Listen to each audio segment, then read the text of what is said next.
test Dummies right now. Ooh. That's right. We are live. Ooh, we're live. A Sunday afternoon, 2 Go to p.m. YouTube. Yes. We've been trying for a while. Tracy is busy. Very traveler. Sorry, guys. Traveler. We finally arranged. We had both had a Sunday afternoon that everybody was available, and here we are. Boom. Tracy, go ahead and introduce yourself to everybody that's watching, though, that may not know you, or even those that do know you. Right. Hi, everyone. My name is Tracy Franklin. I work with Glenfiddich Single Malt Scotch. I'm the ambassador for the East Coast, basically Pennsylvania down. I am in love with whiskey, have been for quite a few years, and I'm happy to talk about where I'm coming from, what I've done before, where I'm hoping to go after, and what's in your glass. Ooh, well said. Now you say the East Coast. How many ambassadors are there for the states? We have 4 regional and 1 national, so 5 in total. Wow. Is there just one for Texas? Actually, our Texas person has Chicago as well. That's about all that he covers. Yes. Wow. Okay. Very cool. Yes, David Allardyce. And what's the we'll cover this at the end too. What's the best place for everybody to find you? Instagram, Facebook? Yes, so I feel like I probably stick with Instagram would be the best place to find me. I'm trying to work on something with Facebook just because I want people to know exactly where I am, what we can do together to be able to communicate a little bit better, but I have my personal and my professional mixed together. So I'm working on separating those on Facebook. Currently, I'm Glenfiddich TF on Instagram and Glenfiddich TF also on Twitter. Some of my stuff that may not be connected to Glenfiddich, but is still whiskey-based, I'll be promoting under Spirited Tracy. Beautiful. Beautiful. All right, now, Scott, what are we warming up with currently? We got Glenfiddich 12, always a staple. I always have a bottle of Glenfiddich 12 around. You've been damaging this one. Yeah. Look at that. That's almost empty. We've got 2 experimental, the Glenfiddich Experimental Series 1 and 2, the IPA, and the Experimental Series 20 or Double X. Right. And what are we going to do, Bart? We're going to test it. Test it! All right. That was perfect. Well timed.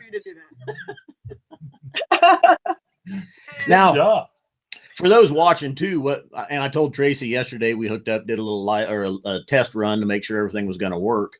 And I said, we'll spend some time. We'll go over the series. Let's talk Glenfiddich, and then people will want to hear about you. So we want some Tracy talk, of course. And later on though.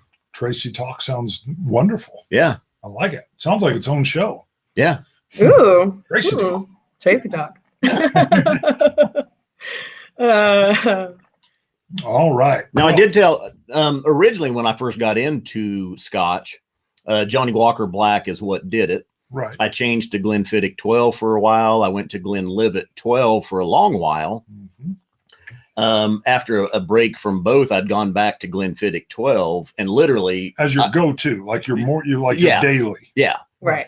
And after a while of not having Glenfiddich 12, when I went back to it, I was like, wow, it was so much fruitier and juicier than I had remembered. With the oak the 12-year-old brings all that, but that touch of oak as well. Absolutely. And I think that people forget how good Glenfiddich 12 is just because it's been on the shelf for so long. It's something we overlook now because I've had it. I've been there, I've done that.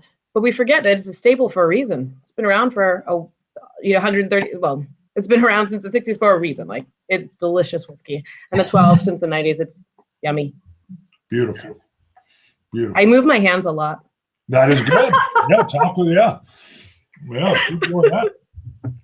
Now, Tracy was worried though, or nervous about doing this, and we told her it was just nobody watches. Nobody's here. Yeah, it's just us. Just us hanging out. I've got my Reservoir Dogs Sesame Street T-shirt. I love that shirt. Thank you. I caught pretty amazing. Scott's wife coming in. Yeah, she was like, "What is that?" Like, it's a Reservoir Dogs Sesame mashup, is what it is. So yeah, I think my husband would like that very much. Perfect. Yeah. Now, Scott, I know we're starting with the 12, but what are we going to move into next and Well, talk about a little bit more? Let's do the IPA's experimental series Yeah. number 1. So we'll do that one next, All and right. then the Project 20. I love it. We also do have a sample we got the 14-year bourbon barrel reserve. Oh yeah. So we'll take a look at that Right, if we'll time try that permits as well. I got to tell you, that was delicious. Somebody's already asking about the next experimental. Oh, we're going to get into that as well. So probably after we review this little experimental here, we'll talk about it because we are trying to get special information. Yes. From Tracy, and we will see if we can get that info, but we'll try that in a little bit. All right. All right. So Scott, pour. Where are we moving to? All right. I wasn't done with the 12. Oh, well, sorry. You did such Is a this good. No, that one's clean. mine's right here. Yours Uh-oh. is good. Oh, We're yeah. good. Is that one clean? Yes. You ready for? I've grabbed a new one already. I'm ready for the transition. Now I know you probably don't want to say exactly where you're at, but are you near like Alexandria area? I'm actually Arlington, so I'm right near the Ronald Reagan Airport. Oh, okay, great. It's very, very helpful for me. Less than 10 minutes to the airport. Ooh, that is huge. Yeah. Nice. I just love the nose on this. It's so bright, citrusy. Yeah, go ahead and walk I us love it. through. And I love all these. There's been a lot of, so we've got the India Pale Ale. What can you tell us about this? Yes. So this is our India Pale Ale cask finished whiskey. The goal for this whiskey was to bring a new flavor into the whiskey category and to enhance Glenfiddich 12. So when you think about Glenfiddich 12, as you guys said, it's very fruity, it's bright, it's oaky. So in order to enhance those, immediately the beer that came to mind for Brian Kinsman, our malt master, and Seb Jones was an IPA. In the States, I think that our IPAs tend to be a bit more bitter, but in the UK, they have more aromatics. They're a little bit more floral, more grassy, earthy would honestly be what I would consider, especially the beer that we made. So Brian Kinsman was working with Seb Jones, who is the brewer at Speyside Craft Brewery, which is in Speyside, obviously. They worked for about 2 years to come up with the beer and the aging process for this whiskey. So it's not one of those where we just were thinking IPA casks. Oh yeah, this is trending. Let's use IPA. But they actually found the right kind of hops, the right aging, the right barrels to make this all work together. So the we actually use Challenger hops. It is steeped and dry hopped. We take the beer once it's done, put it into the ex-Glenfiddich casks for 4 weeks, take it out, put the Glenfiddich in for up to 6 months. So I think it's a beautiful, bright expression of Glenfiddich. I definitely get a little bit of that grassy, dry hay in the back, mid to the back of my palate. Grapefruit is definitely prevalent in this for me. I know they say blood orange for your garnish, but I tend to do grapefruit. No, interesting. I know it's a side question, but are they selling the beer separately then from the brewery as well? So initially they weren't. It took them quite a while to actually get laws changed so that they were taxed correctly.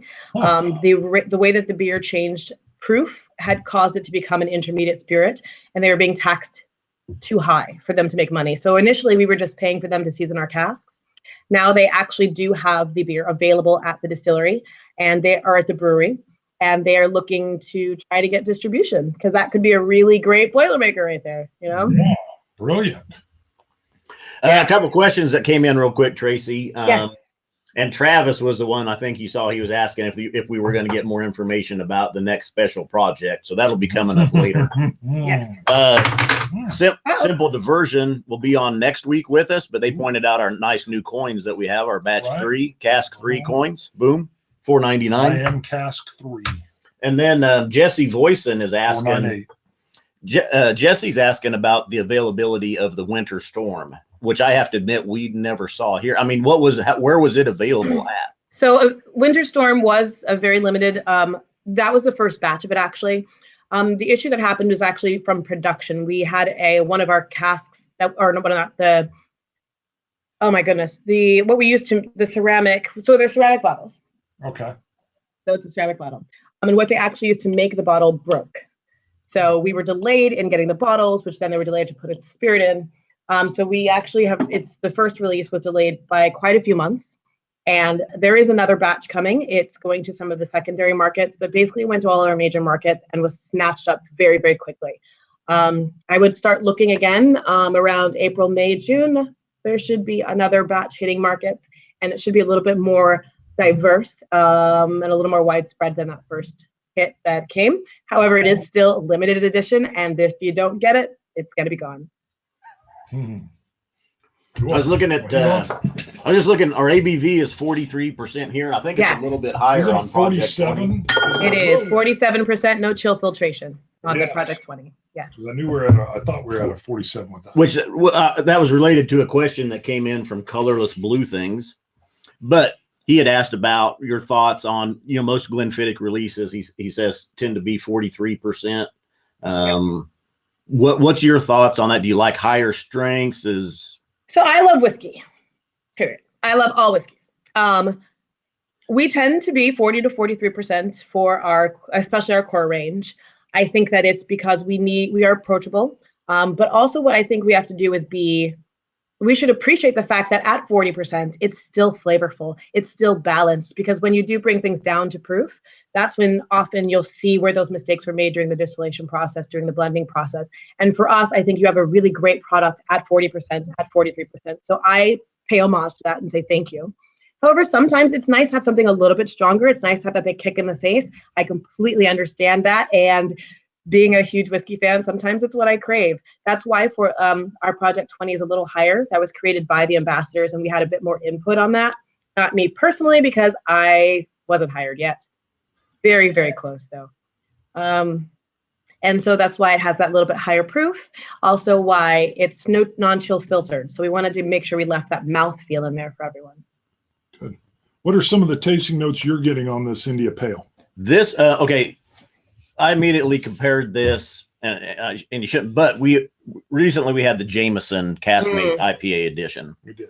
And I was kind of expecting maybe the same thing with the hops notes and stuff coming through. This seemed so much more aged, rich, smooth, creamy, and maybe just barely a hint of, I don't get near the hops flavor from that India Pale Ale that you do with the Jamesons. It's very creamy. Yes. Light. I get like the grassy note, some straw. And I'm trying to figure the finish. The finish, I get a little bit of a nice little like spicy allspice kind of kick even at okay. Yeah. Right. Well, what I really like, and also I think that with this one and just a few drops of water, like 2 drops of water, that would be it. I think that the white sugar kind of comes out. I think that hay, that kind of kick, because some people don't really want that kick on the back. It's not going to change. Oh, it's like even that was a little. But I think it makes it even more drinkable. And honestly, during the summer, I can drink this pretty darn easily. Right. Yeah, I would say it's a nice lighter dram that would definitely go well. We get 100-degree temps here easily, and I'm a huge peat head, but when it's 100 out, I'm not. Sometimes I don't want to pour a heavily peated whiskey. That's when the blizzard's coming in, and I do lean toward lighter, grassier notes when it gets hot out. Yes, I completely agree. And I know the Jamesons come out with this IPA, and everyone is immediately comparing that one. Also, Chichibu has an IPA.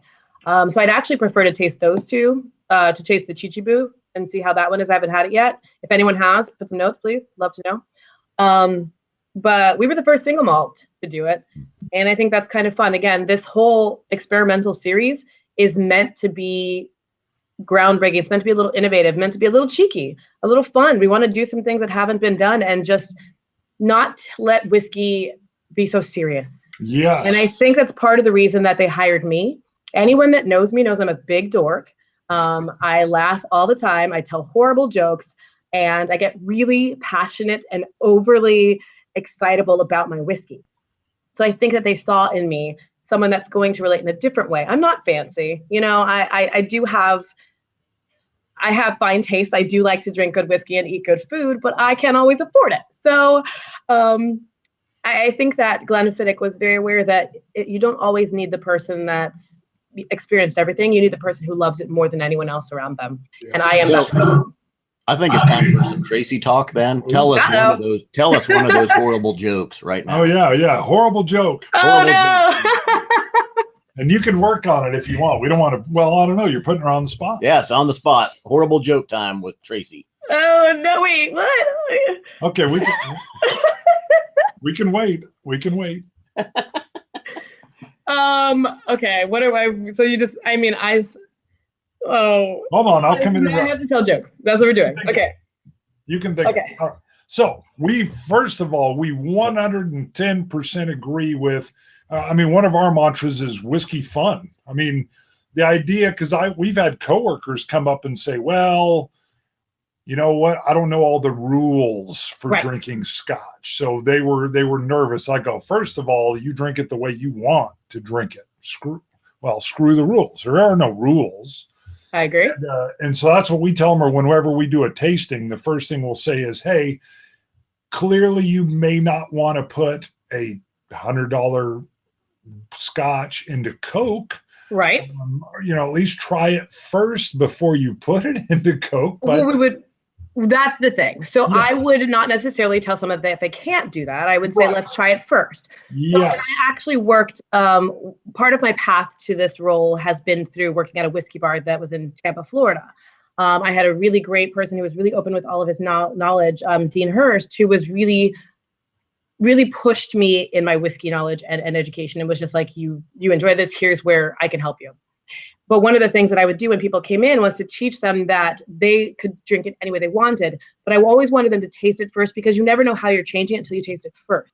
I still do it at my tastings because people are like, oh, add water. And I say, well, you can, but if you add that water now, you don't know what it was before. So you don't know why you added the water, whether it was helpful or whether it was actually hurt the whiskey. Brilliant. So I think that's a really important thing that we need to remind people, that you want to get that first little taste. If you've had it a million times and you want to put Coke and ice and in there, do what you want. But you do want to get familiar with that flavor profile first. Yep, 100%. That's been our deal, is just the journey. And that's why we even enjoy trying so many different things, and keeping it light, keeping it fun, keeping it silly, keeping it Sesame Street Reservoir Dogs. The whole idea is that it's not stodgy or it's just fun. It's light, and enjoy the spirit and what it brings to you, which is why I love this experimental thing that you guys are doing, because that's so interesting to us. I mean, we love the go-to standard, we know what the 12 is going to be, but when this comes out, then you're like, ooh, what's that going to be like? What's the next one going to be like? So, and hopefully within this series, you also find a new favorite. It's going to give you something new to play with, and it's not, excessively, we're going to have some age statements, like with the Winter Storm. We'll have some other that might be a little bit more expensive, but again, I think that most of them are going to be fairly approachable, and it's going to just give you it's going to fit a new niche in your whiskey shelf. So beautiful. Couple quick questions. Are there any plans for a Glenfiddich cask strength? And what's your favorite Glenfiddich? I mean, there are some cask strengths. So whenever we release each year, not each year, but whenever we release our vintage casks, our vintages are always cask strength. So that could be considered our cask strength whiskey. We do have also our Distiller's Edition, which is pretty close with the 15. But unfortunately, you're getting it from the distiller or from travel retail. I don't believe there is anything currently slated for cask strength from Glenfiddich, but I know that they are listening to all of you and listening to us, where we do want to kind of boost that proof just a little bit more. I think it's going to I'll come back to whether or not I think it's the right profile for Glenfiddich, and still keeping a lot of those distillery characteristics alive. They can get hidden in high proof spirits. So, sure. I think that's going to be something we'll see in the future, where it goes. And what was the other? My favorite? What's your favorite Glenfiddich? Okay, so my go-to. So this is always a hard question, because my go-to. Yay, DC. Sorry. My go-to is a 15. It is. I really enjoy it. It's always available. It's always lovely. It's always fruit forward, spicy, a little bit of oak, it's just a beautifully, perfectly balanced spirit. I just enjoy it so much. I also love the story behind it. The fact that he was that David Stewart, who is the longest running malt master, has, he created that technique, that he was inspired by Solera, which I actually worked with rum for a year and learned more and more about Solera, and already loved ports and sherries and fortified wines and things like that. So being able to then innovate within the whiskey category to create something that then made one of the most consistent, delicious whiskeys that I think we have. But that's my go-to. My favorite currently at this moment is the vintage cask. I love it. So it's only duty-free. It is our peated expression. I got into whiskey. So here we go, Tracy talk. Yeah. Talking about how I got into whiskey. Yes. All right. So I feel like I'm talking a lot. That's okay. No, keep going. You're good. All right. So I came into this business from performing. I was a Broadway actress who sang and danced. I toured the world, toured nationally, singing and dancing in different Broadway style shows. And when I was on tour, I really couldn't drink a lot or smoke a lot because I was in lead parts in the show, and your vocal cords are very sensitive, and so it wasn't as much fun. But I would always go down to the bar at night to hang out with all of the other people, and I would get my one little drink, and I'd feel really special, and I'd just sit and nurse it all night long. But that also kind of taught me that when you do have that one drink, you want to choose something that's very special, something that's high quality, where you're getting that flavor, where it's an experience. So there was one day, I actually believe I was in Canada when this happened, at a Canadian bar, and the gentleman opened a bottle across the bar, and all of a sudden this waft of smoke and char and fish kind of took over the bar. And I was just like, what is that? I love the words that you're speaking right now. I love them. What is that? Yes. And he brought it over, and it was a bottle of Ardbeg.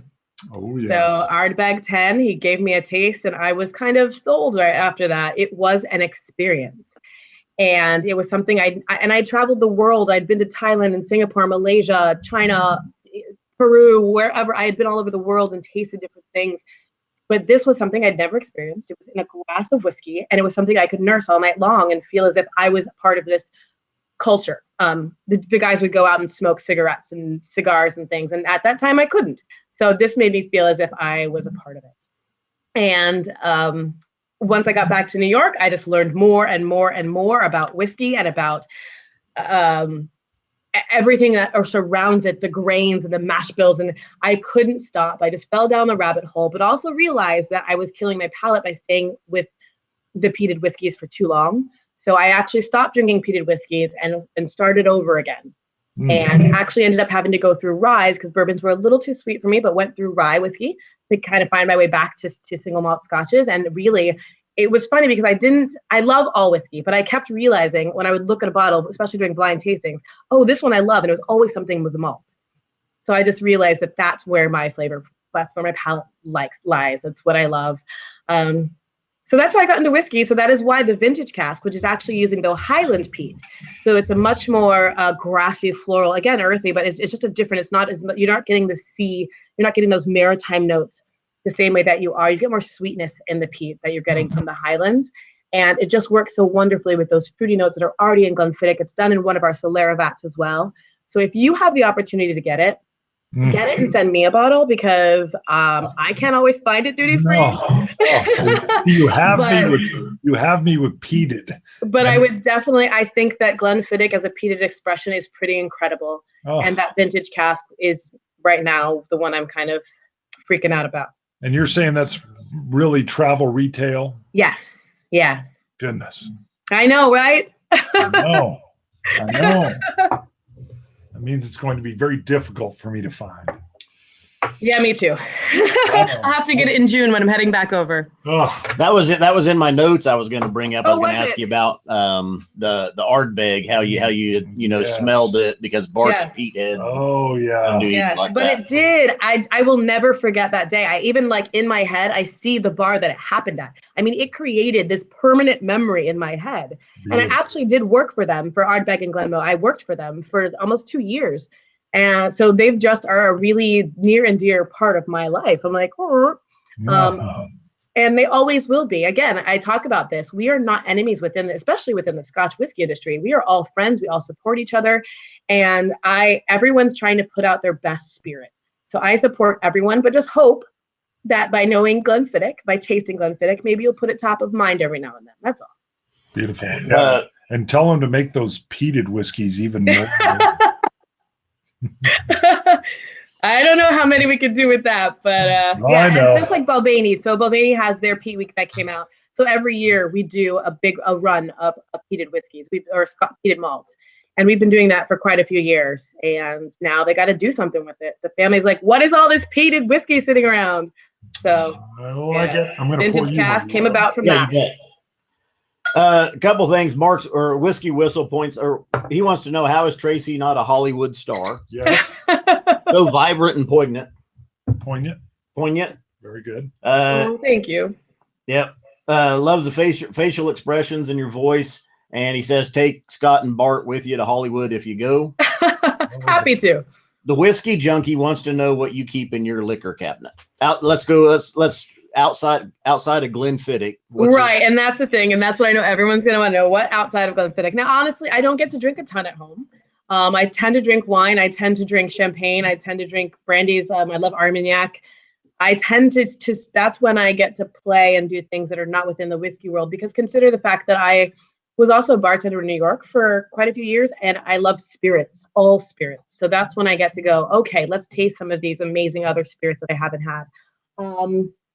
I have Bunnahabhain's, one of my favorites. I got some Bruichladdich over there. Yes. I have a lot of Glenfiddich. So I say that my favorite genre of whiskey is sherried Scotch. Did you say peated? Bart would say peated Scotch is his favorite genre. What would you classify as your favorite genre of whiskey? Oh, that's actually really good, because I've been more and more. So sherried whiskeys was never my favorite. I feel like you do lose the malt in most of them. I feel like they get overpowered and you lose the distillery characteristic. I've been tending to be much more inclined to stick with things that are aged in American oak. And I'm sure that's also because I drink so much Glenfiddich. But so gosh, that's really hard.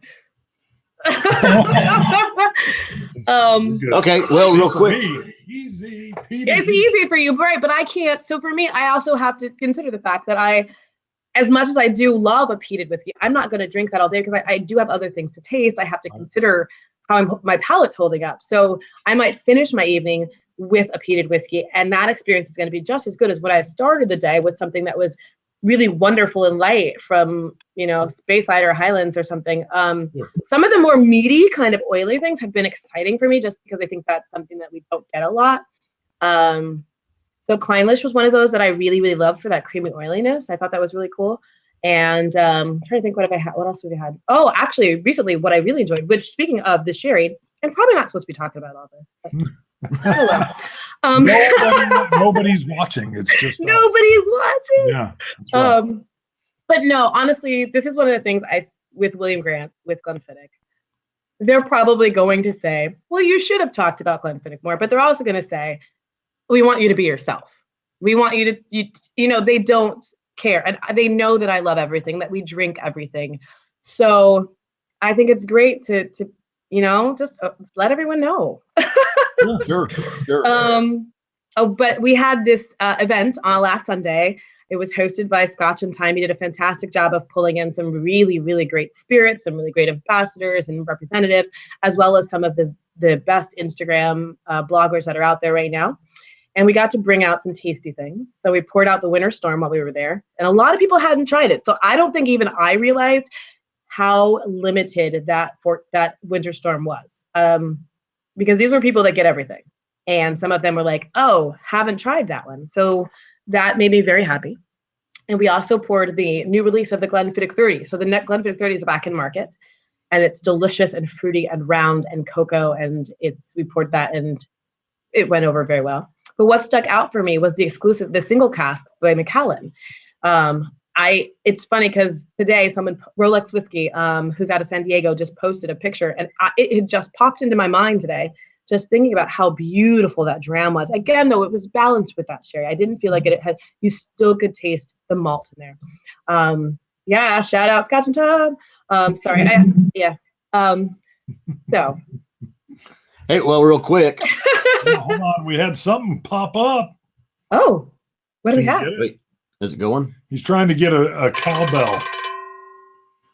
Who was that? It was Aquavitae. Aquavitae. 5 pounds, which is like $20 US. 5 pounds. That's like $900. Yep. I wish. I wish. I was in London over Christmas and New Year's. I wish it was like $900. Bam. Thank you, Roy. Yep. Thanks, Roy. Okay, was there so a question or just like, wow, she's awesome. He actually, I asked her the question right at the time that you came did in. it. Yep. Wow. Oh, great. Travis, I believe it was Travis a little bit earlier. He wanted more information on your role with this, which your role wasn't with the Project 20. But we can talk about how that was created. Yes. Yeah. And also I wanted to put in a bad joke really quick. Can I do that? Yes. Do it. Yes. Okay. So what do you call a pleasing season? Well, what did I said? I didn't even set it up right. You guys, I'm so bad. That's all right. Nobody's watching. Okay, it's what did the agreeable Caesar say? Scott always wants to figure it out. Right? I just say I don't know. I don't know. Okay. I came, I saw, I concurred. Boom. Down. See? Yeah, sorry. I really do think that one's funny though. I like that. it. Is perfect. What are we actually talking about right now? Yes. Project 20. Project 20. Okay. Lead us in. We've got it. We're nosing it. Great. Let me switch over. All right. You're good. I want to talk about it without having it, right? That's Great. right. All right. So Project 20, first, as everyone, if you have a Project 20 at home, or these gentlemen, there is a fingerprint on the bottle. Now that fingerprint is actually a combination of all 20 Glenfiddich ambassadors that were part of this process. Wow. So they put those all together and made that one fingerprint. Now what happened is every year the Glenfiddich ambassadors go to the distillery from all over the world. We all meet at the distillery to get to know each other, to talk about trends, to talk about what's happening at the distillery and what they're planning for the upcoming year. So this was the year before I got hired. All of the ambassadors were actually told to go into one of our dunnage warehouses and select 5 barrels at random. Wow. So they just went in and basically put their little Post-its with their names on it.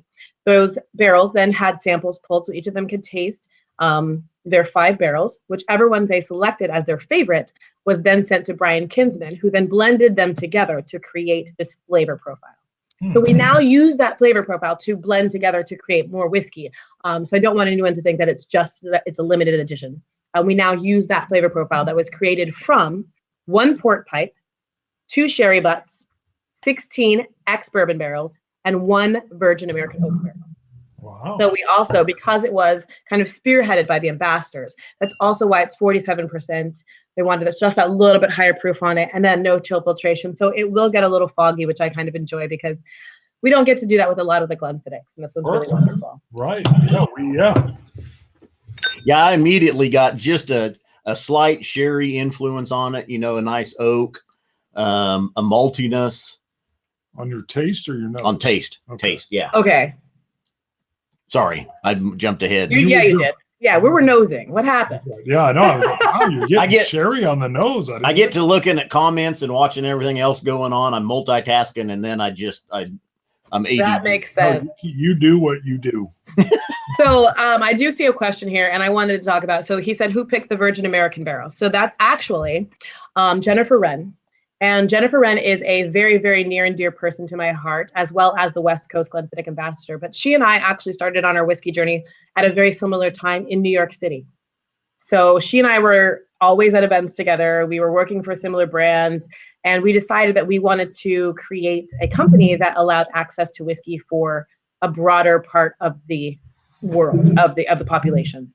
So we created a company at that time called Worski that was basically, we just made fun events that everybody felt welcome at, that were open and weird and fun, and brands would hire us, or we would just do our own and just, you know, buy our own whiskeys and just allow a safe space for people to learn about whiskey. She then got picked up and is working with Glenfiddich on the West Coast. About 2.5 years later was when I joined the East Coast. But she picked the Virgin American Oak. And I think it's so perfect for her because when you have a young Glenfiddich in Virgin American Oak, it's this huge, bright, spirited, like citrus, astringent, like it's just this punch of flavor and vibrancy. And that's who she is in real life, which I think is amazing. The port pipe, which is the other one that people often ask for, was amazing. Beth Habers out of Canada, who is just this warm ball of energy. And it's so exciting that she chose that because we have so few Glenfiddichs that are aged for their full time in port pipe. And that was what she chose. And it's added something really unique to the Glenfiddich. Beautiful. And it is 20 versus double X. Ah, right. 20. Tracy, I was listening to you talk and I thought this is going to have to be part one of Tracy. Yeah, I mean, it's going to be like, yeah, exactly. Right. Well, that leads us. Well, let's come back to what the next one will be, which is 21, right? Is that right? Well, the Winter Storm, yes. No. He's talking about. He's talking about the next one that you are involved in. Well, that's what I'm trying to put. Well, no, actually, what I'm trying to push is just the Glenfiddich Experimental Tracy selection. Oh. Well, since we're on that, I would say they need a Dummies selection. That would be peated. Right. I mean, I would probably have a little peat in mine too. Ah, I like that. For sure. I would definitely have selected a peated barrel. There you go. That's good. All right. So on this, we know you gave your tasting notes. Tracy, what do you get on the nose? For me, this is a lot of red fruit on the front. I get currants. I get definitely even still spice. There's like a black pepper to it. Yeah, I definitely get the pepper. Yeah. Brown sugar and plums. Yeah. Absolutely. Yeah. I just feel like it's a balance of those. I think there's a little bit of sweetness. Just people say black licorice, and I don't think for me, that's not quite what I get. But I can't name it. Oh, no, you know what it is. So have you ever had, it is like a licorice, but it's more of a birch to me. It's not, because I don't like black licorice. So I feel like it's more of a birch bark and it's more of a creamy. If you ever are sick and you chew on those, like those bark things, we used to do that because I'm a singer. That's what this is. That's what's in there for me. Really? I have not. I do not know those. Huh. I hadn't even put that together till just now. Wow, wonderful. Thank you, guys. Yeah, I definitely get the plum and the pepper for sure. But then on the palate, it's not as, I think it's, I love it so much. I think then the red fruit isn't the sweetness, it is then the currant, it is then that deeper, that richer, a bit more tannic, more bitter. You get that oak coming through. And then on the finish, it's just that little bit of sweetness kind of rolls off the back, like into the rest of your palate. Right. I definitely get the oak. I love that higher ABV open as soon as I sip it in. And the oak runs through it. Yeah, and I get a real nice, like sugar watered sweetness at the end. Yeah. Nice sweet finish. Right. And I think that is even more accentuated with water. This one with a couple drops, again, just a couple drops. I'm not saying to like water, like this sugar is what that sweetness really opens up. You bet. Let me do a couple drops for right now. Of the Glenfiddichs that I've had, this is probably the biggest departure. I mean, I agree. From the Glenfiddich 12 to the IPA, even the 14-year bourbon cask, you get the apples, you get the pear, the honey, that sugared sweetness. And I think that you do get to some of that. It's in the layers, but I think that the richness of this, the complexity of it just takes it to a new place. And it's not as reminiscent of what you think of when you drink Glenfiddich. Right. I completely agree. Yeah, this is delicious. Mm-hmm. And I love the expression on even the idea behind it and how it's pulling from each of the ambassadors. Right. I mean, we are the people that drink this every day. Beautiful. We are the closest to the spirit of anyone besides the people that work at the distillery. In our markets, we are the voice from the distillery to the consumer, to the guest, to whoever may be interested in the spirit. So I think that that's also why they wanted us to bring this to life, Sure. So then what can you tell us about the next experimental series then? Winter Storm is great. No, we're saying on the next, but nobody's really watching. So, who likes ice wine? All right, let me roll back to this one. So when they on this one, when they went in and picked the 5 barrels at random, they didn't get to taste them first. They just had to Post-it note stuff that looked like it was something they would like. I mean, there's no way you would even honestly. I mean, you would be able to look and maybe so basically on the outside of the barrel, it might have the year it was put in there. There may be a little information. That's all they would know. You can look at the size. You can look at the wood that it's made from. So you'll know exactly what that's adding, but you don't know exactly what it is. So I think that's also what was wonderful about it, is that you're random. You got 5. And of those 5, that's when you then find what works for your palate, what speaks about. And that's what I think even more than whether or not you thought it was delicious, the question was kind of, if you were a part of a whiskey, like what would you add to a whiskey? What would be the flavor profile that you would be in a whiskey? So, yeah. So not telling anything off the top of your head, and it does not have to be related to this. What would you lean toward? Are you leaning toward the Virgin Oak barrel? Are you leaning toward the refill bourbon or peated? Yeah, well, but you can't really necessarily. Right, but yeah. A sherry butt. So I definitely am leaning. That's interesting though, because we actually do a deconstruction of the Glenfiddich 15. We do a deconstruction so you get to taste the whiskey that's aged a minimum 15 years in 100% Oloroso sherry, 100% ex-bourbon, and then 100% ex-bourbon finished in American oak at cask strength. It's awesome. So those would be the same things that they tasted, but with whatever barrel that they had, whatever aging it may have been. And I know though that when I taste those 3, I tend to steal. Oh, I don't steal anything. I'm sorry. I tend to go home with any leftover sherry because it's so different from everything that I have. But during the tasting, the ex-bourbon is the one that I think is the most delicious. Does that make sense? Yeah. Kind of weird, but I just feel like, again, the ex-sherry is so, hi, Lana, is so different from what I normally consume. And it's kind of nice to taste that. And again, though, I do feel like the distillery characteristic is lost in that expression. I don't feel like it tastes as much like Glenfiddich anymore. I feel like that sherry has definitely overpowered it at cask strength. But when I bring it down and you do find that nuance, that's when I think it's a beautiful spirit.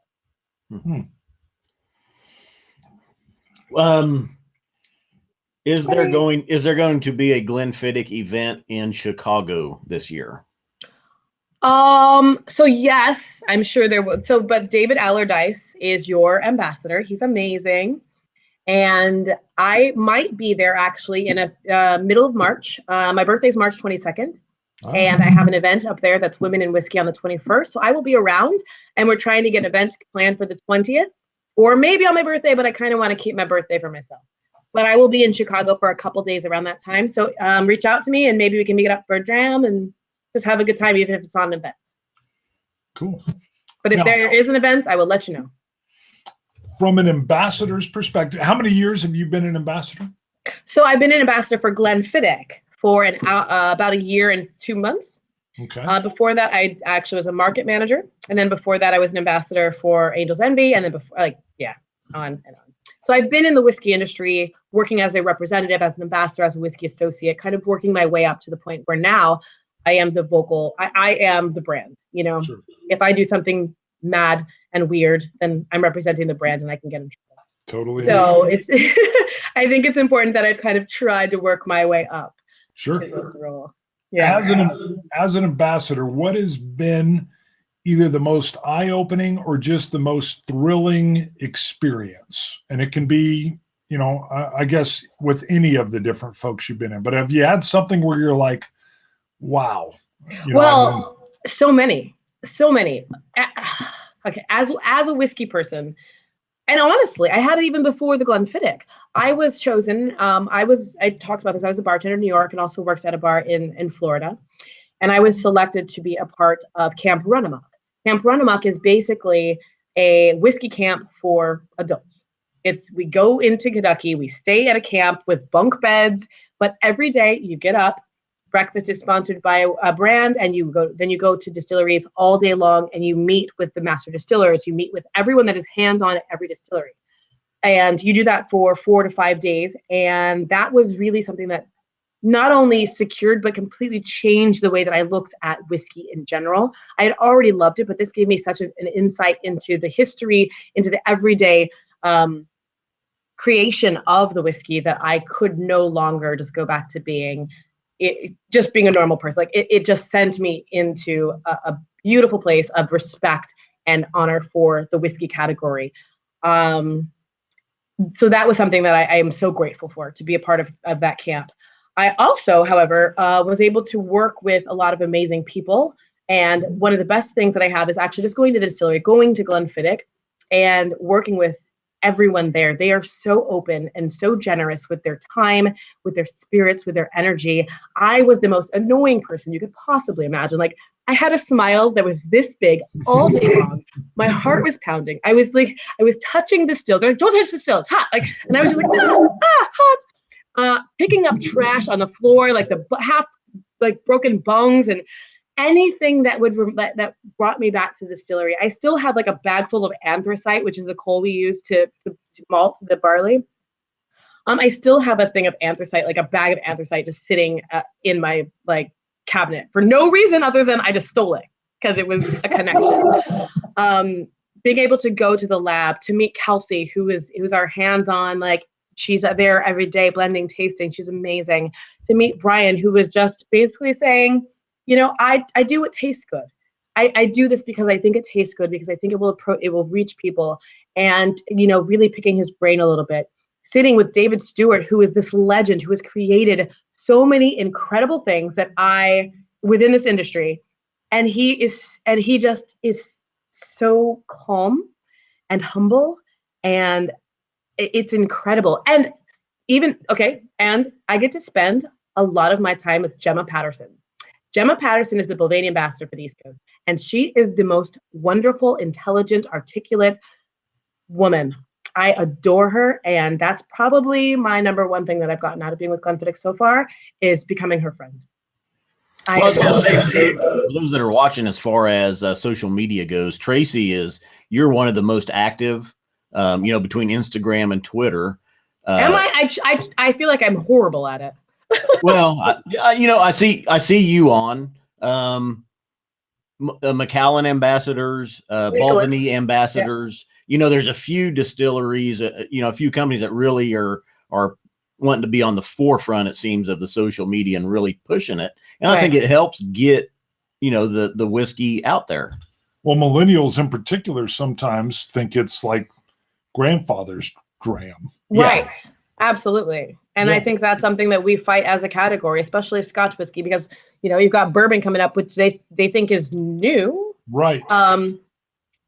And I think that Scotch is that one, not even that it's just for grandfathers, but I think for a long time it's also been it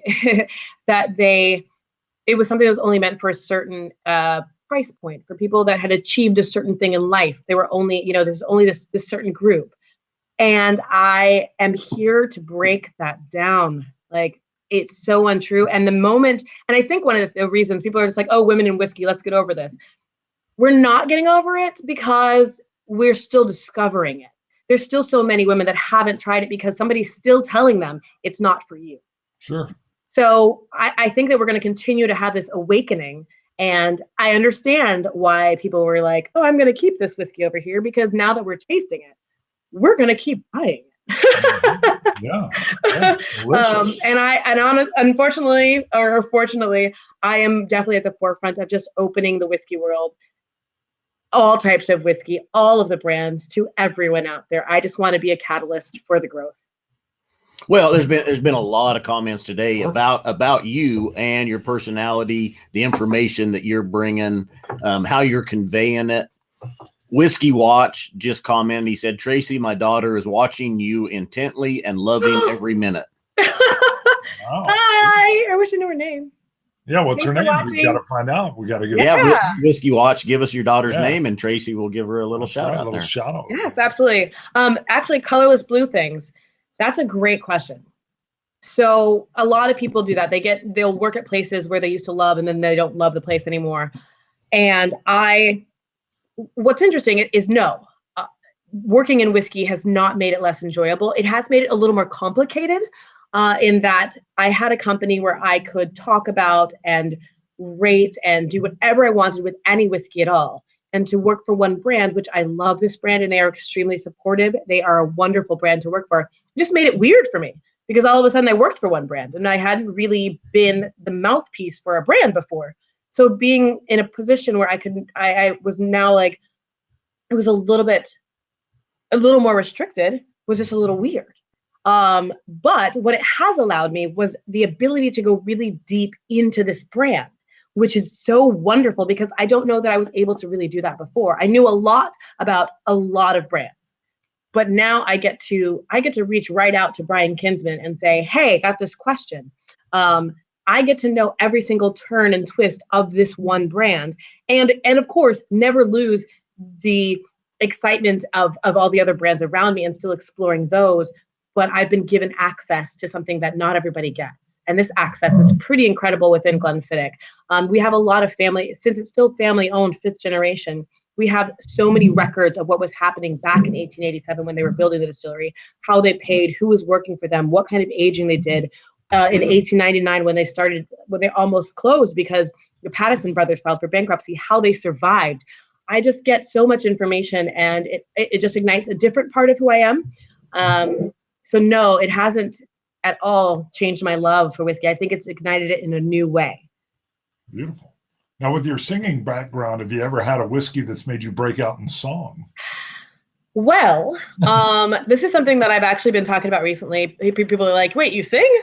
And I do. And I miss it, actually. Sure.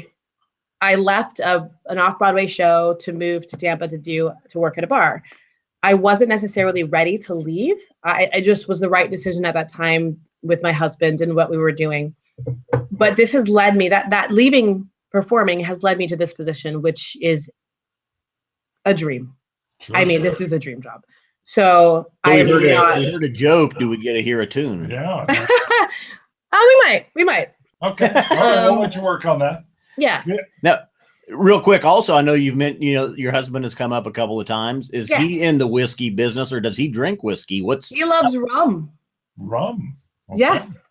So he is a rum guy, which is great because then my expensive whiskeys stay on the cabinet. Oh, that is a good call. The only problem is that, so there were a couple of times when I would come home, he's with his friends and he has something that he shouldn't have. Oh. So I've gotten into like putting a dot on things that you can't open. Like, don't share this with your friends because you don't know what you're doing. It's not because they can't drink it, but it's because they just drink way too much of something that's like, you should be appreciating that for a moment. Please, I can't get another one.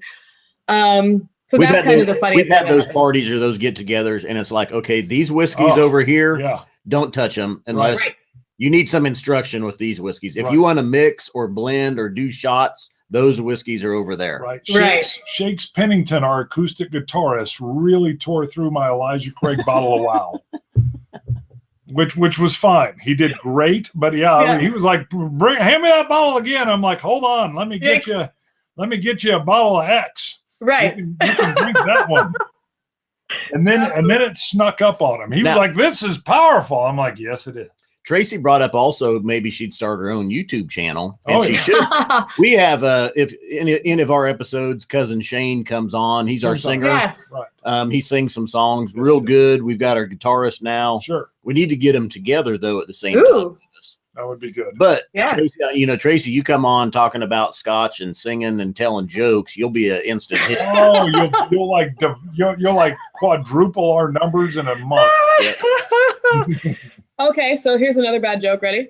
Yes. What do you call a large pile of cats? I don't know. What do you call a large pile? A cat? A meowton. Oh. See, that's perfect. Scott was trying to figure it out again, and I'm like, I'm never going to get it. I was waiting. I thought he might already know it. I know he might have had it. Did you have it? Well, you know what I love? A meowton. Her little pause that she does. Like That's you're perfect. waiting. I'm waiting. Like, are you going? Like, do you know it? Do you know it? Perfect. Pacing. Here comes the punchline. See, somebody knew it. See, they had it. Whiskey Junkie knew it. Hey, that was Whiskey. Whiskey Watch. Did he ever comment? What was his daughter's name? Oh, I don't know. I'm sorry. Did we see that? Yeah. I didn't see it either. We've got so many comments rolling in. I didn't see it either. Maybe I'm Roy. Scrolling back Did up. Roy spot it? Oh, I've got a lot of co-hosts. Oh, he said there that you go. his daughter is worried this is FaceTime and doesn't understand that you can't see her. Oh, no, we can't. Oh. Oh, that's so cute. But is it Abby? Hi, Abby. Abby. Well, I was going to say too. Hopefully, Okay, hopefully the daughter's 18. I mean, since you know where. Well, right. I mean, this could be apple juice. Yes. Apple juice is really good for you. That's right. Oh, Abby. Okay, yeah. Okay, good.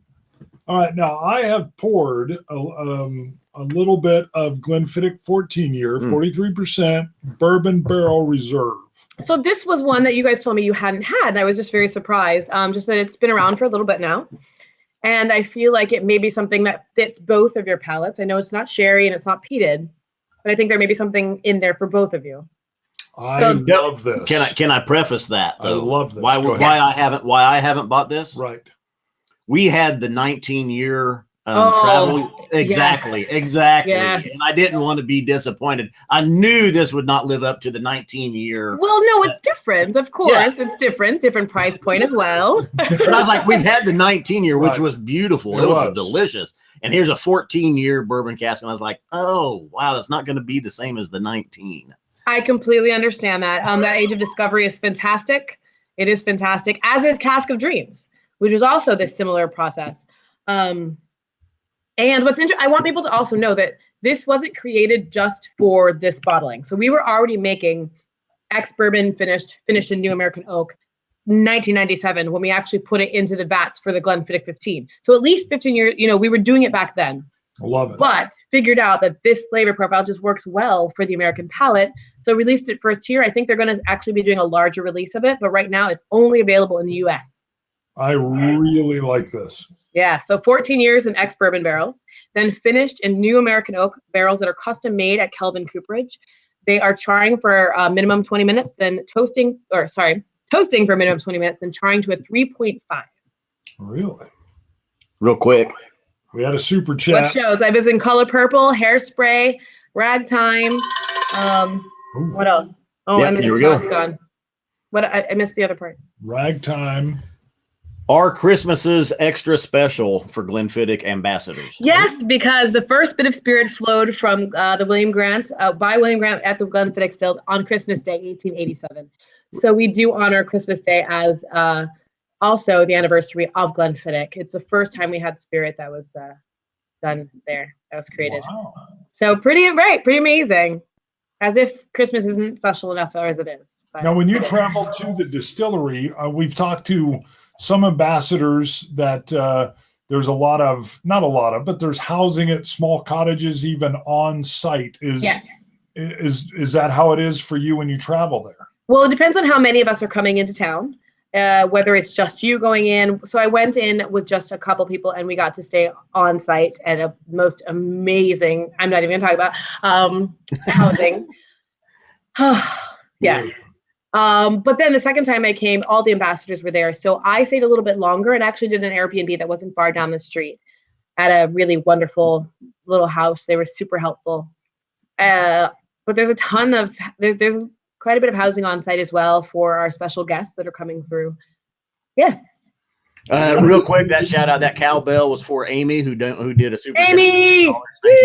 Big supporter. Amy's awesome. Yep. Now it's Amy and her husband, who we only call the husband. or Amy's husband. I like that very much. Yes. Yeah. Amy and the husband. Yes. I think that's kind of how my relationship is. It's Tracy and the husband. Unfortunately, my husband is amazing and very talented, just not in my field. So most people that know me know Tracy and the husband. Right. He's Freeman, by the way, and amazing. Awesome. And I think Sheldon, one of his best friends, is on board. All right, Sheldon. We do have someone I haven't seen comment before, Neil Belore. Hi, Neil. Neil just opened up his Project 20 to drink with us. He'd been saving it, but he said, what the hell? No, when else would you bring it out? Yes. Yeah. What do you? What's he think? Yeah, that was right before Amy's super chat came in. Okay, we'll see if it comes up, and if you comment again on your thoughts, and then I would like to know his tasting notes. Yeah, and Lana is asking which one we were on now. Lana, love Lana. And we're on it's a 14-year bourbon barrel, which we just had a sample of that Bart and I have. Reserve, delicious. So for the 14, I definitely, that oak for me is what's so prominent that isn't usually so bright in Glenfiddich. Is that oak char that's in there. The vanilla caramel is right behind that, but it's just a spicy sweetness. Yes, I love the flavor burst on here. Is that spiciness that I've got to interrupt you right there. Sorry, we just had the best comment ever came in. It was about you from another new watcher, Simeon de la Vecchia. I'm sure you pronounced it correctly.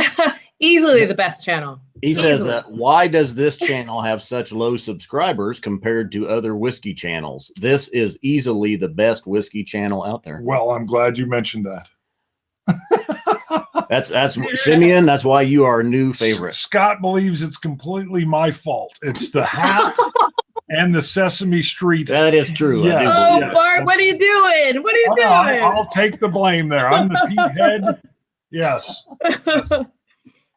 Scott is the reasoned one. He even has full editorial control. He had to grant me. He granted me that early on. I granted him that from the get-go. Every once in a while, I'll have an idea, and he'll be like, "Nope, I'm pulling my control." I'm like, "Got it."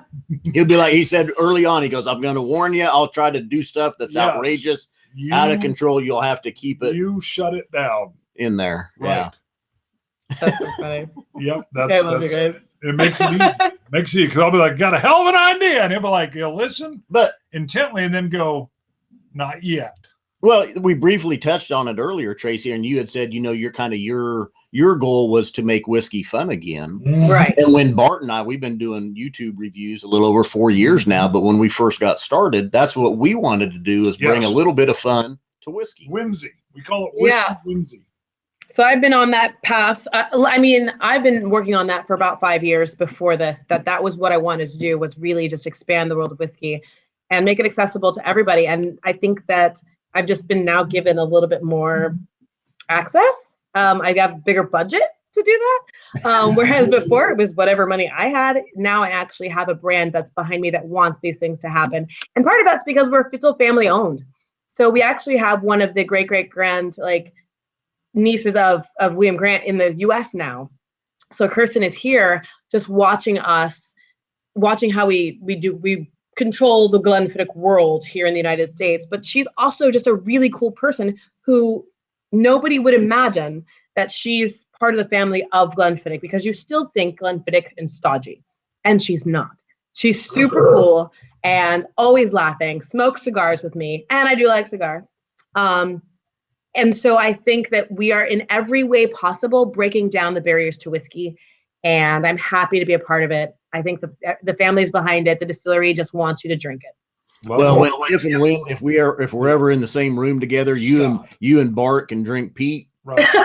and then me and you can go outside and smoke a cigar. Scott likes cigars, me not so much. Wonderful, but I think because the person that I was able to pull over to my side, you guys may know Scotch and Sniff. So Wally is not a Pete person, but ask him about Vintage Cast, because he actually liked that one. Awesome. So I may be able to he get probably you just said that. Yeah, so he was just buttering up. I don't know. I love here. Wally. Oh, that's such a great song. Yeah, Wally's awesome. Yeah. Wally and Charles. I know Charles is in here watching. Combined. Yeah. Yay! Whiskey Untitled. Yeah. Whiskey Untitled. I keep forgetting that. Well, in fact, you talked about I just watched YouTube. that the other day. Good job, guys. You're on YouTube with Wally already at the one tasting that he did. Or right. So we did a Glenfiddich, like find your favorite Fiddick tasting. Yeah. I just wanted people to taste through Glenfiddich and find which one spoke to them without having any preconceived notions. And it was a really fun event. We had 8 different whiskeys. I didn't even know what was being poured. I basically had one of the people that was helping us pick 8 of the bottles and pour them out. And it was really, really fun. It was a learning experience. We had never done anything like that before. I made these like eye patch things, like, because I thought, oh, blind tasting, we're going to do it blind. And then they smelled like crap. So I was like, don't put those on. Don't, like, they smell. We're with you. We love blind tasting. I have learned so much. We've done these big, 16 bottle March Madness blind shootout tastings, and I have learned so much. We did a rye, a bourbon, and we're currently doing a peated one, and it's so educating every single time. Well, and we made our own blind. Do a little video to show. We made our own blind Glencairns. Well, Scott did. Scott got some kind of cool spray where he rubberized these Glencairns. Oh, nice. Because especially with the peated ones, you could. We weren't going to tell him. Wait. What's the secret? But he's going to smell it. Yeah, right. I mean, it's very distinct. I'm sorry. I will break. You can't tell me a secret. I will let it out and be like, what? Yeah. Like when you told us all the stuff you did with that current special bottle, I might leak it at any time. Right. And that's why I would never tell you, Scott maybe, but never you, Bart. Sorry. That's a good call. That's why I can't disclose what the next release is. Yeah, sorry. That's true. You have not. I can say that we have tasted it. We weren't supposed to say anything. You told me that was public. No. I have tasted it. Yeah. It will be released this year. We're going to be doing a big launch for it. I'm very excited about it. Now, would you come back on our show when you do the launch? Sure. Absolutely. Yeah, absolutely. And maybe I'll get some of the other ambassadors with me. Oh, I love that. How fun would that be? We are a bunch of kooks, you guys. Just so you know, we are so different from each other. So Perfect. I don't know how I fit in. I think I'm just the weird one. And then David Allardyce is actually too cool for school. He is super into hip hop. He's just so smart. He's from Scotland. We have Alan, who is like Ivy League graduate who knows everything. And then we have Jenny, who's our spitfire over on the West Coast, who's like marketing genius. And then Mitch Bichard, who is our national ambassador, who just sits over all of us and tells us how wonderful or how horrible of a job we're doing, but is also the most charismatic person you've ever met. So getting us all together would probably be a lot of fun. I like the sound of it. So let's go back now. I'm just assuming that you're a few years younger than Bart and I. Well, we're old now. But let's say go back to when you're 18, 20 years old. Did you see yourself in the whiskey? Oh. Did you think I want to be in whiskey? No, I did not at all. Were you in drama back then or doing? I was. So that was definitely where I was going. I'm still, it's not off the table for me. I still can sing. I can always go back. It's not something that my husband is the person that always reminds me that you don't have to stop. You can always go back. But I can also start to integrate it. How do I start integrating that into my tastings? What do I do that allows me to express this side of me and then also brings in all that whiskey passion and knowledge that I have? So we're looking at doing that soon. Well, I think you come on to our show and you sing. And then I think you could do an off-Broadway play that revolves all around Scottish whiskey. What? Yeah. Don't tell me any secrets. By the way, I had a great idea, Bart. I'll talk to you later. Okay, later for on. a whiskey board game. Oh, you don't even know that's cool. And a Kickstarter. See, I love board games, but okay. It was perfect. Let's talk about these three. Or actually, we've done 4. We've done the Glenfiddich 12, sure. The IPA, Right. Project 20, the Bourbon 14. With the thumbprint. Which one's your favorite? Well, I've got to say again and again, this 14-year Bourbon Barrel Reserve. I've got to go get a barrel. A barrel. I'm sorry, a barrel. Yeah, I actually need a barrel. I need Bourbon Barrel Reserve, and I need a barrel of it. Not just a bottle, but a barrel. And I can go get this. So I really, really like Project 20. Mm-hmm. Yes. I think that is probably, I like the high ABV. I love the flavor profiles. Yeah. But I think and maybe it was a preconceived notion. When I tried this 14-year bourbon barrel reserve, it was so flavorful for me that and I really enjoyed it. So I love the experimentation that's going on with Project 20, but I've got to go get a bottle of this 14-year. Okay.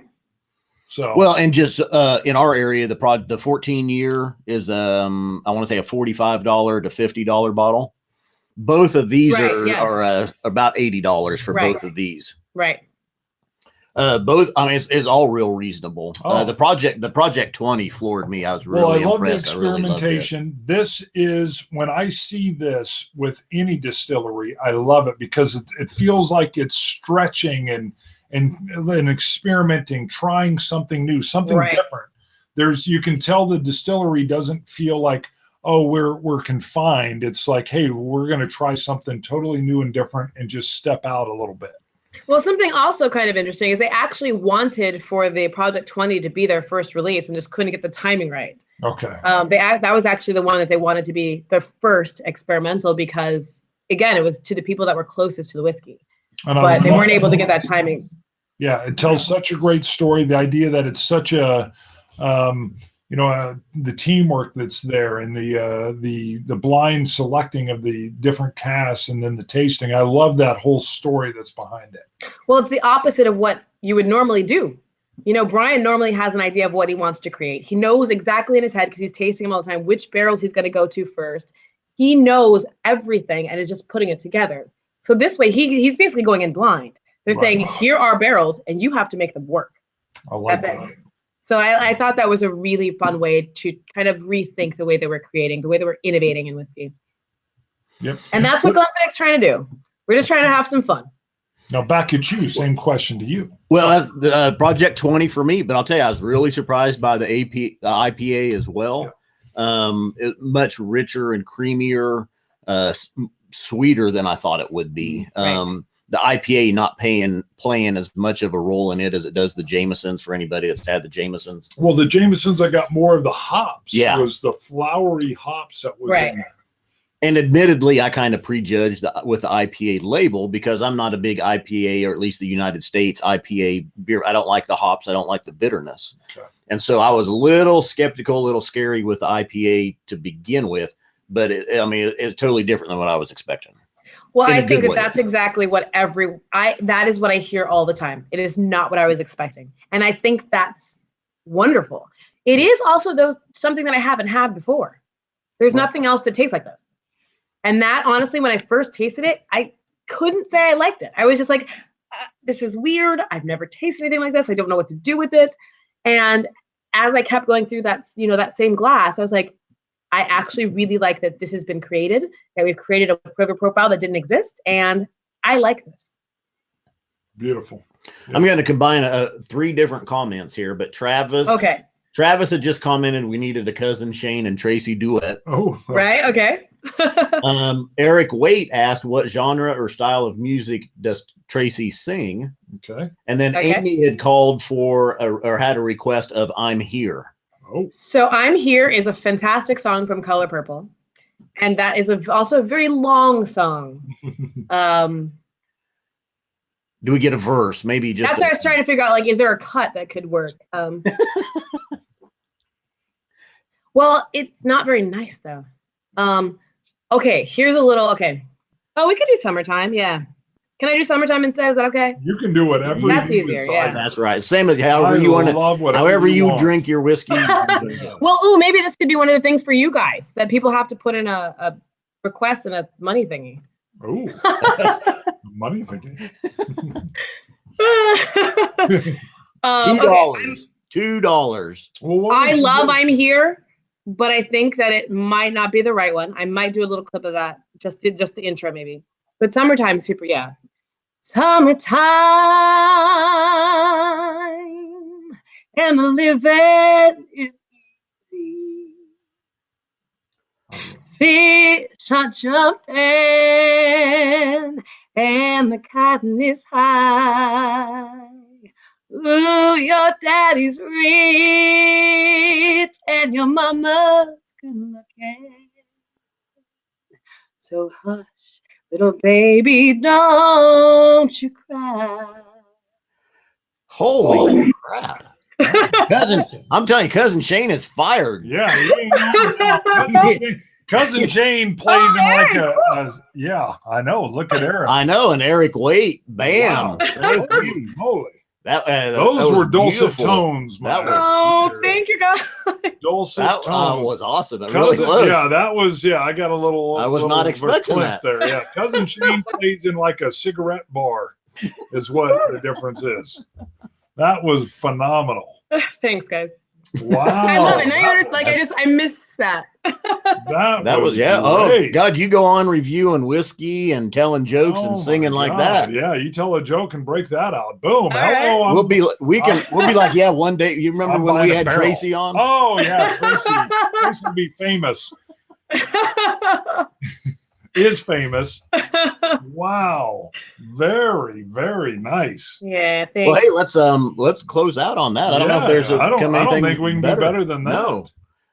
That was all right. awesome. Thanks to everybody that tuned in. Thanks for the super chats.